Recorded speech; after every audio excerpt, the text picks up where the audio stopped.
আসসালামু আলাইকুম ওয়া রাহমাতুল্লাহি ওয়া বারাকাতুহু। আজকের বিষয়বস্তু হলো চার স্ত্রী রাখার বিধান এবং কেন নবী করিম সাল্লাল্লাহু আলাইহি ওয়াসাল্লাম এই বিধান থেকে ব্যতিক্রম ছিলেন।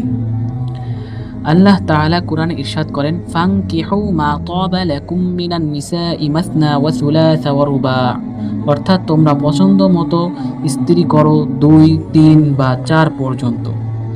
এই আয়াত অবতীর্ণ হওয়ার পর সাহাবায়ে কেরামদের মধ্যে যাদের 4 জনের বেশি স্ত্রী ছিল তারা 4 জনকে রেখে বাকিদের তালাক দিয়ে দিয়েছিলেন। কিন্তু রাসূল সাল্লাল্লাহু আলাইহি ওয়াসাল্লাম এই বিধানের অন্তর্ভুক্ত ছিলেন না। এর অনেকগুলো কারণ রয়েছে। তার মধ্যে একটি কারণ হলো রাসূল সাল্লাল্লাহু আলাইহি ওয়াসাল্লামের স্ত্রীগণ কোনো সাধারণ মহিলা নয়, বরং তারা উম্মুল মুমিনিন অর্থাৎ সকল মুমিনের মা। আর তাই রাসূল সাল্লাল্লাহু আলাইহি ওয়াসাল্লামের পর তারা আর কারো সঙ্গে বিবাহ বন্ধনে আবদ্ধ হতে পারবেন না।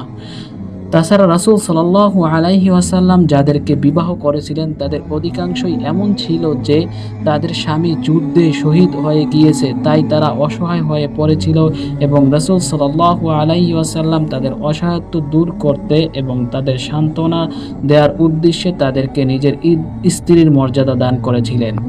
এখন যদি তাদের মধ্য থেকে 4 জনকে রেখে বাকিদের তালাক দিয়ে দিতেন তাহলে একে তো রাসূল সাল্লাল্লাহু আলাইহি ওয়াসাল্লামের সঙ্গ হারানোর জন্য তারা দুঃখ পেতেন, অপরন্ত সারা জীবন নিঃসঙ্গ অবস্থায় দিন কাটাতে হতো। নবীজির স্ত্রী হওয়ার কারণে আর কারো সঙ্গে বিবাহ বন্ধনে আবদ্ধ হতে পারতেন না। বিষয়টা এমন হতো যে রাসূল সাল্লাল্লাহু আলাইহি ওয়াসাল্লামের সাথে সামান্য কিছুদিনের সংসার জীবন তাদের জন্য অভিশাপে পরিণত হতো।